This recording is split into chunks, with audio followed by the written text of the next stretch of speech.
सुप्रभात बच्चों, कैसे हैं आप सब।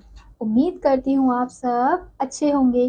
तो बच्चों, आज की कक्षा में हम पढ़ने वाले हैं अध्याय नंबर 8, जिसका शीर्षक है सबसे बड़ा वरदान। तो बच्चों, ये जो अध्याय है केवल आपके पढ़ने के लिए है। तो हम जानेंगे कि सबसे बड़ा वरदान क्या होता है। किसी ने सही कहा है, सबसे बड़ा सुख निरोगी काया है। हमारे पास चाहे कितना ही पैसा हो, लेकिन शरीर अस्वस्थ हो तो सब व्यर्थ है। अस्वस्थ व्यक्ति का स्वभाव चिड़चिड़ा हो जाता है। किसी भी कार्य में उसे आनंद नहीं आता, ना खेलने कूदने में और ना ही पढ़ने लिखने में। शरीर स्वस्थ हो तो मन भी स्वस्थ और प्रसन्न रहता है। अब प्रश्न उठता है कि हम स्वस्थ कैसे रहें। तो बच्चों, किसी ने सही कहा है कि सबसे बड़ा जो सुख है वो यानी कि सबसे बड़ा जो वरदान है वो क्या है? निरोगी, यानी कि किसी भी प्रकार का रोग ना होना। और हमारे पास चाहे जितना भी धन क्यों ना हो, अगर हमारा शरीर स्वस्थ नहीं है, हम अस्वस्थ है, तो उस धन का भी कोई फायदा नहीं होता। क्योंकि जो अस्वस्थ व्यक्ति होता है उसका स्वभाव कैसा होता है? चिड़चिड़ा होता है। उसे किसी भी कार्य करने में कोई मन नहीं लगता है, ना खेलने कूदने में, ना खाने पीने में, किसी भी चीज का उसे आनंद नहीं आता है। अगर हमारा शरीर स्वस्थ हो तो हमारा मन भी स्वस्थ रहता है और बहुत ही ज्यादा प्रसन्न रहता है। अब प्रश्न यह उठता है कि हम स्वस्थ कैसे रह सकते हैं। बच्चों, स्वास्थ्य का आधार है स्वच्छता। गंदगी में रोगों के कीटाणु पलते हैं। प्रातः जल्दी उठना और स्नान करना आवश्यक है। पसीने और धूल मिट्टी से हमारे शरीर के रोम छिद्र बंद हो जाते हैं। जिस प्रकार हम नाक से सांस लेते हैं, उसी प्रकार हमारी त्वचा के रोम छिद्रों में सारी गंदगी धुल जाती है। स्नान करने से हमारे रोम छिद्र खुल जाते हैं, इसलिए स्नान करके हम तरोताजा महसूस करते हैं। स्नान के बाद धुले हुए वस्त्र पहनने चाहिए। तो सबसे पहला जो हमारे स्वस्थ रहने का उपाय है वो है स्वच्छता, यानी कि अपने शरीर को साफ रखना। गंदगी से क्या होता है? गंदगी से रोग उत्पन्न होते हैं, रोग के कीटाणु उत्पन्न होते हैं। इसलिए हमें प्रातः जल्दी उठकर, यानी कि सुबह सुबह उठकर हमें जल्दी से स्नान करना चाहिए। क्योंकि पसीने से क्या होता है? हमारे शरीर के रोम छिद्र, यानी कि छोटे छोटे जो छिद्र हैं वो बंद हो जाते हैं पसीने के कारण। इसलिए जब हम नहाते हैं तो वो जो रोम छिद्र हैं वो खुल जाते हैं। अब जैसे हम नाक से सांस लेते हैं, वैसे ही हमारे शरीर में रोम छिद्र होते हैं, तो उनका खुलना जरूरी होता है। और वो कैसे होता है? स्नान करने से होता है, नहाने से होता है। इसलिए हम जब भी नहाते हैं तो हम कैसा महसूस करते हैं? तरोताजा महसूस करते हैं, बहुत ही ज्यादा फ्रेश महसूस करते हैं। और हमें नहाने के बाद, यानी कि स्नान के बाद, हमें अच्छे और साफ धुले हुए वस्त्र पहनने चाहिए। क्योंकि अगर हम गंदे वस्त्र वापस से पहन लेंगे तो क्या होगा? वो गंदगी फिर से हमारे शरीर में चिपक जाएगी। तो इसलिए हमें नहाने के बाद हमेशा साफ सुथरे कपड़े पहनने चाहिए। हमारी आंखें बड़ी नियायत हैं। गंदे हाथों से इन्हें कभी नहीं मसलना चाहिए। दिन में 2-3 बार ठंडे पानी के छींटे डालकर इन्हें धो लेना चाहिए। किताब को बहुत पास से या लेटकर पढ़ने से आंखों पर जोर पड़ता है। बहुत अधिक या लगातार टीवी देखने से भी आंखें कमजोर हो जाती हैं। दूर आकाश को, तारों को या हरियाली को निहारने से आंखों का व्यायाम हो जाता है। बच्चों, जो हमारी आंखें हैं वो बहुत ही नाजुक होती हैं, तो हमें क्या करना चाहिए? उसे हमें गंदे हाथों से नहीं छूना चाहिए, उसे हमें गंदे हाथों से नहीं मसलना चाहिए। कितनी बार हम क्या करते हैं, जब हमें खुजली हो रही होती है आंखों में, तो हम हाथ को बिना धोए क्या करते हैं? हाथों से, उंगलियों से खुजली कर देते हैं, उसे मसल देते हैं। तो उससे क्या होता है? हमारी आंखों में कीटाणु चले जाते हैं। तो हमें दिन में 2-3 बार ठंडे पानी से अपने आंखों पर छींटे मारने चाहिए। और किताब को बहुत पास से या फिर लेटकर नहीं पढ़ना चाहिए। और टीवी देखने से भी क्या होता है? हमारी आंखें कमजोर हो जाती हैं। अगर हम दूर आकाश के तारे देखेंगे, हरियाली देखेंगे, पेड़ पौधों को देखेंगे तो इससे हमारी आंखों का क्या होता है, व्यायाम होता है, यानी कि एक्सरसाइज होती है। दांतों की स्वच्छता भी कम महत्वपूर्ण नहीं। मीठी और चिपचिपी चीजें दांतों की दुश्मन होती है।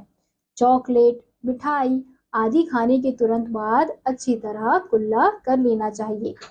सुबह और रात्रि को सोने से पूर्व ब्रश जरूर करना चाहिए। रात भर यदि दांतों में गंदगी जमी रही तो वहां सड़न पैदा हो जाती है, दांतों में कीड़े लग जाते हैं। यही कीटाणु भोजन के साथ पेट में जाकर तरह तरह के रोग पैदा कर सकते हैं। अब हमें अपने दांतों को भी स्वच्छ रखना चाहिए, यानी कि साफ रखना चाहिए, और इनको साफ रखना भी बहुत जरूरी है। अब जैसे हम मीठी चीजें खाते हैं, चिपचिपी चीजें खाते हैं, तो उससे क्या होता है, वो हमारे दांतों की दुश्मन होती हैं। जैसे चॉकलेट, मिठाई, इस प्रकार की चीजें हमें खानी चाहिए, लेकिन उसके बाद हमें क्या करना चाहिए, कुल्ला करना चाहिए, ताकि वो जो चिपचिपी चीजें हैं वो हमारे दांत में चिपकी हुई ना रहे, उसकी जो मिठास है वो हमारे दांत में चिपकी हुई ना रहे, क्योंकि क्या होता है, वहां पे कीड़े आने लगते हैं। तो हमें सुबह और रात्रि सोने से पहले हमेशा ब्रश करना चाहिए। अगर हम रात भर दांतों को साफ नहीं करेंगे, उसमें गंदगी रहेगी, यानी कि जो हमने खाया है वो हमारे दांतों में ही चिपका रहेगा, तो इससे क्या होगा, वहां पे सड़न पैदा होगी और दांतों में कीड़े लग जाएंगे।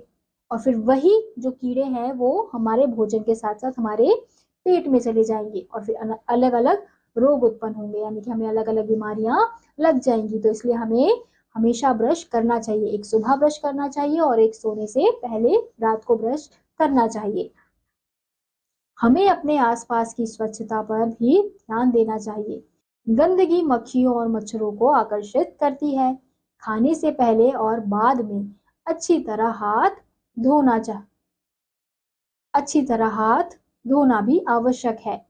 हाथों के नाखून भी सप्ताह में एक बार अवश्य काटने चाहिए। बड़े हुए नाखूनों में गंदगी और रोगाणु पनपते हैं, जो भोजन के साथ पेट में पहुंच जाते हैं। तो बच्चों, हमें अपने आसपास को भी साफ रखना चाहिए, यानी कि हमें आसपास भी स्वच्छता पर ध्यान देना चाहिए। हमें आसपास गंदगी नहीं करनी चाहिए, क्योंकि अगर हम आसपास गंदगी करेंगे तो उससे क्या होगा, जो गंदगी मक्खी मच्छर हैं वो गंदगी से आकर्षित होते हैं, यानी कि वो जहाँ पे गंदगी होती है वहां पे वो आते हैं। तो इसलिए अगर हम आसपास गंदगी रखेंगे तो क्या होगा, हमारे आसपास मक्खी मच्छर इस प्रकार के कीड़े उत्पन्न हो जाएंगे। तो इसलिए हमें अपने आसपास सफाई रखनी चाहिए और खाने से पहले हमें अपने हाथों को भी धोना चाहिए। और हाथों के जो नाखून होते हैं उसे भी सप्ताह में एक बार जरूर काटना चाहिए, क्योंकि जो नाखून में जो अंदर मैल होता है, गंदगी होती है, उसमें भी क्या होते हैं, कीड़े होते हैं, कीटाणु होते हैं।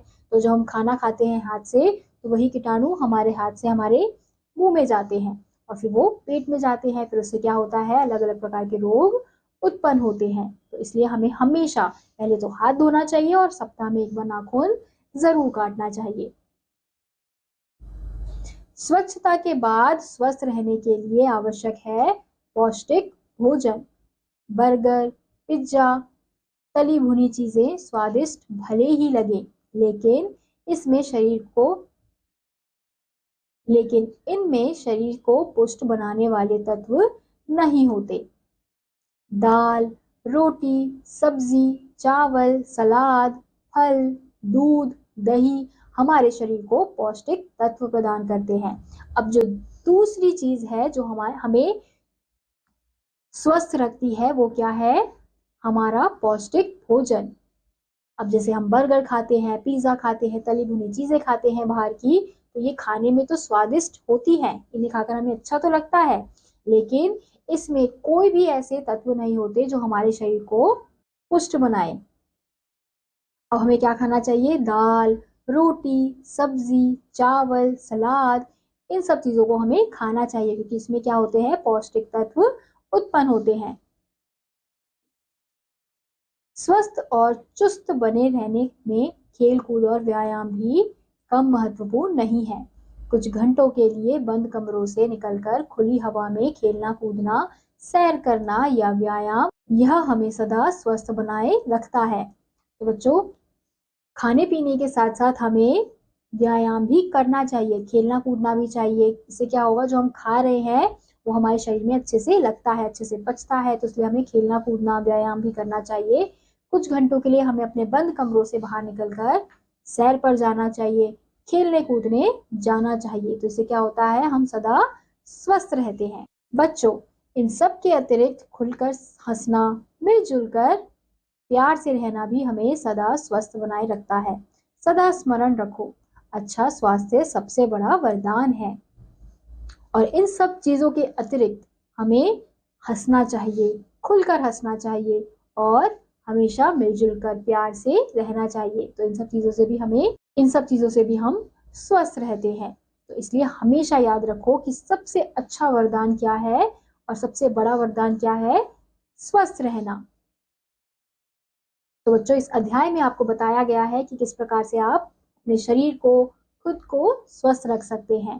पहले तो बताया गया था कैसे अपने आप को साफ रख के, अपने आसपास गंदगी ना रखकर आप स्वस्थ रह सकते हैं।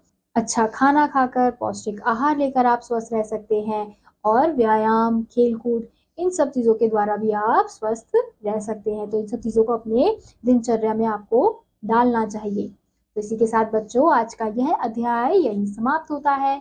उम्मीद करती हूँ आपको यह अध्याय समझ आया होगा। मैं आपसे मिलूंगी अगली कक्षा में। तब तक के लिए आप सभी बच्चे पढ़ते रहिए और खुश रहिए। बाय।